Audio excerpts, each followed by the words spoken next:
So this is part 2 of my painting for my Carcharodon Astra for our tournament. Part 1 went up yesterday, so if you're interested in like the line units and the unnamed characters, go and check that out. If you're not and you're just here for Tyberos, then let's just jump into it. So we ended part 1 with the list looking like this, with only Calgar left, and this is going to be a big one, as obviously Marneus Calgar is not the chapter master of the Carcharodons. That role currently falls to Tyberos the Red Wake, an absolute unit of a Space Marine, clad in custom Terminator armor just to accommodate the sheer size of the man. Tyberos is the largest non-Primarch Space Marine ever, at least to my knowledge. So I needed this model to still be tournament legal, meaning I needed to keep as much of the original model as possible so I can get away with the larger changes I needed to do later down the road. Taking a look at the model, I can keep the legs, the base terrain, and I need to keep the arms to ensure I have the underslung bolters. However, Tyberos has this really distinctive helmet, as well as like the jaw surrounding it. He also has a studded pauldron and lightning claws. The claws were the easiest. I jumped onto my favourite 40k parts site, Bitsbox, and found some lightning claws from an old Space Marine kit. I thought the pauldron would be easy as well, however, the only ones I could find were for tactical armor marines, none for Terminators or even Gravis armor. So instead, I went browsing for STL, and I found this amazing model by Panda Precursor. There will be a link in the description to this model, as it is really incredible. But now I had my helmet and shoulders sorted. I said I was going to use a torso to get the proper Carcharodons version of the Aquila, as well as the jaw. So I set that off printing as I cut out the rest of the model and assembled the legs and arms, making sure to cut and file off the details on the fists so I can attach the lightning claws, which fits surprisingly well.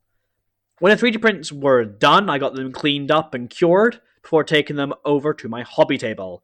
Realizing there were some gaps, I chopped up the proper Calgar torso to fill the gaps mainly around the belt and the Under Armour areas. Tyberos also has this tattered loincloth thing, which was pretty easy to make just by taking Calgar's loincloth and then just cutting jagged little bits into it. I originally planned to magnetize the cape, however I ran out of time, so I didn't. After assembling the model, I gave it a white spray with white primer before taking the grey I still can't pronounce, and did that for the armor and the helmet before taking Abaddon Black to do the Under Armour, pauldrons, and backpack vents. Not backpack vents, the torso vents, because Terminators don't have backpacks. I then took to cut gold to paint in the studs on the pauldron and helmet, the pauldron trim, and the veteran symbol on the knee. I took up gunmetal and painted the parts of the underslung bolters, lightning claws, as well as the feeding lines and magazines for the bolters. Once that was dry, I took slaughter red and put it on the fist end of the claws before dragging my finger across the claw, wiping off most of it, but leaving it fading out towards the end, giving a really bad kind of effect of it being red. The chest was also painted with slaughter red, as well as the Averland sunset with the lightning bits coming off of it. I then grabbed up dark grey from Vallejo and painted in the remainder of the bolters before taking dusk red speed paint to do the loincloth.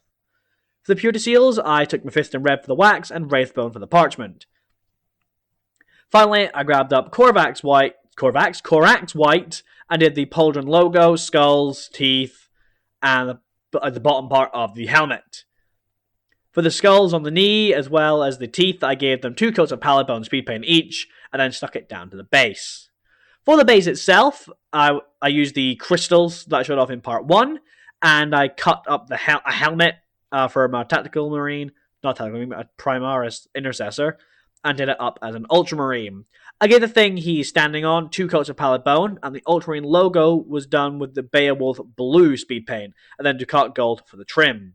Finally, the casings were done with heat sink bronze, and the crystals with speed paint colours I just had lying around. So with that done, let's take a look at the final product.